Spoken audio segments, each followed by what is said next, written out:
ರಾಜ್ಯದ ಜನತೆಗೆ ನಮಸ್ಕಾರ.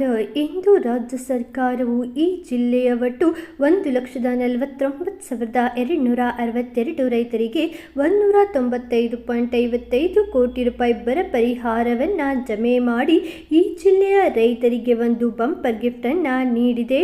ಹೌದು, ಹಾಗಾದರೆ ಯಾವ ಜಿಲ್ಲೆಯ ರೈತರಿಗೆ ಬರ ಪರಿಹಾರ ಜಮೆ ಮಾಡಲಾಗಿದೆ, ಎಷ್ಟು ಪರಿಹಾರ ರೈತರ ಖಾತೆಗೆ ಜಮೆ ಮಾಡಲಾಗುತ್ತದೆ ಎಂಬುದರ ಸಂಪೂರ್ಣ ಮಾಹಿತಿಗಾಗಿ ಈ ಒಂದು ವಿಡಿಯೋವನ್ನು ಸಂಪೂರ್ಣವಾಗಿ ನೋಡಿ. ಅದಕ್ಕೂ ಮುಂಚೆ ಈ ಒಂದು ವಿಡಿಯೋವನ್ನು ಲೈಕ್, ಶೇರ್, ಸಬ್ಸ್ಕ್ರೈಬ್ ಮಾಡುವುದನ್ನು ಮರೆಯಬೇಡಿ. ಹೌದು ಸ್ನೇಹಿತರೆ, ಈ ಜಿಲ್ಲೆಯ ಒಟ್ಟು 1,49,262 ರೈತರಿಗೆ 195.55 ಕೋಟಿ ರೂಪಾಯಿ ಬರ ಪರಿಹಾರ ಜಮೆ ಮಾಡಲಾಗುತ್ತಿದೆ. ಪರಿಹಾರ ಜಮೆಯಾಗದ ರೈತರು ಆಯಾ ತಾಲೂಕಿನಲ್ಲಿ ಆರಂಭಿಸಿರುವ ಸಹಾಯವಾಣಿ ಕೇಂದ್ರಗಳನ್ನು ಸಂಪರ್ಕಿಸುವಂತೆ ತಿಳಿಸಲಾಗಿದೆ.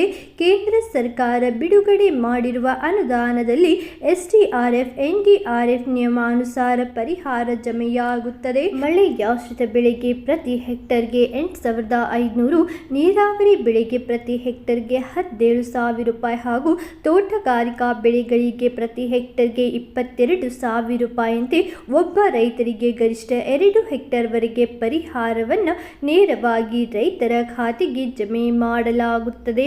ಜಿಲ್ಲೆಯ ಎಲ್ಲ ತಾಲೂಕುಗಳನ್ನು ಬರಪೀಡಿತ ತಾಲೂಕುಗಳೆಂದು ಘೋಷಣೆ ಮಾಡಿದ್ದು, ಈಗಾಗಲೇ ಸರ್ಕಾರದಿಂದ 1ರಿಂದ 9ನೇ ಹಂತದವರೆಗೆ ಜಿಲ್ಲೆಯ ಒಟ್ಟು 1,69,175 ರೈತರಿಗೆ ತಲಾ 2,000 ರೂಪಾಯಿಯಂತೆ ಫೆಬ್ರವರಿ ತಿಂಗಳಲ್ಲಿಯೇ 33.53 ಕೋಟಿ ರೂಪಾಯಿಯನ್ನು ವಿತರಿಸಲಾಗಿದ್ದು, ಇದೀಗ ಮತ್ತೆ 2ನೇ ಹಂತದ ಪರಿಹಾರವಾಗಿ 195.55 ಕೋಟಿ ರೂಪಾಯಿ ಪರಿಹಾರ ಜಮೆಯಾಗಿದೆ.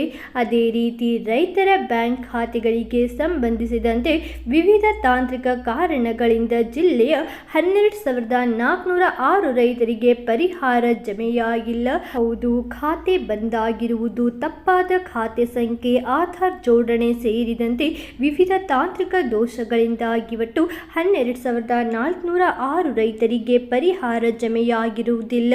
ಅಂತಹ ರೈತರು ಶೀಘ್ರವೇ ತಮ್ಮ ಹತ್ತಿರದ ರೈತ ಸಂಪರ್ಕ ಕೇಂದ್ರಕ್ಕೆ ಭೇಟಿ ನೀಡಿ ನಿಮ್ಮ ಸಮಸ್ಯೆಯನ್ನು ಅಲ್ಲಿ ತಹಶೀಲ್ದಾರರಿಗೆ ತಿಳಿಸಿದರೆ ಅವರು ನಿಮ್ಮ ಸಮಸ್ಯೆಗೆ ಪರಿಹಾರವನ್ನು ಒದಗಿಸುತ್ತಾರೆ. ಆಗ ನಿಮ್ಮ ಖಾತೆಗೂ ಕೂಡ ಅತಿ ಶೀಘ್ರದಲ್ಲೇ ಪರಿಹಾರ ಬಂದು ಜಮೆಯಾಗುತ್ತದೆ. ಹೌದು ಸ್ನೇಹಿತರೆ, ಈಗಾಗಲೇ ಈ ಜಿಲ್ಲೆಯ ಎಲ್ಲ ತಾಲೂಕಿನ ರೈತರಿಗೆ ಪರಿಹಾರ ಬಿಡುಗಡೆಯಾಗಿದ್ದು, ನೀವು ಕೂಡ ಅರ್ಜಿ ಸಲ್ಲಿಸಿದ್ದರೆ ಅತಿ ಶೀಘ್ರವೇ ಪರಿಹಾರ ನಿಮ್ಮ ಖಾತೆಗೆ ಜಮೆಯಾಗುತ್ತದೆ. ಇವತ್ತಿಗೆ ಇಷ್ಟೇ ಸ್ನೇಹಿತರೆ. ಈ ಒಂದು ವಿಡಿಯೋ ಇಷ್ಟವಾದಲ್ಲಿ ಲೈಕ್ ಮಾಡಿ. ನೀವು ಇನ್ನೂ ಆದರೂ ಕನ್ನಡ ಸುದ್ದಿ ಚಾನೆಲ್ ಅನ್ನು ಸಬ್ಸ್ಕ್ರೈಬ್ ಮಾಡಿಲ್ಲವೆಂದರೆ ಈ ಕೂಡಲೇ ಸಬ್ಸ್ಕ್ರೈಬ್ ಮಾಡಿಕೊಳ್ಳಿ. ಹಾಗೂ ಈ ಒಂದು ವಿಡಿಯೋವನ್ನು ನಿಮ್ಮ ಎಲ್ಲ ರೈತ ಸ್ನೇಹಿತರೊಡನೆ ಹಂಚಿಕೊಳ್ಳಿ. ಮತ್ತು ವಿಡಿಯೋವನ್ನು ಸಂಪೂರ್ಣವಾಗಿ ನೋಡಿದ್ದಕ್ಕೆ ಧನ್ಯವಾದಗಳು.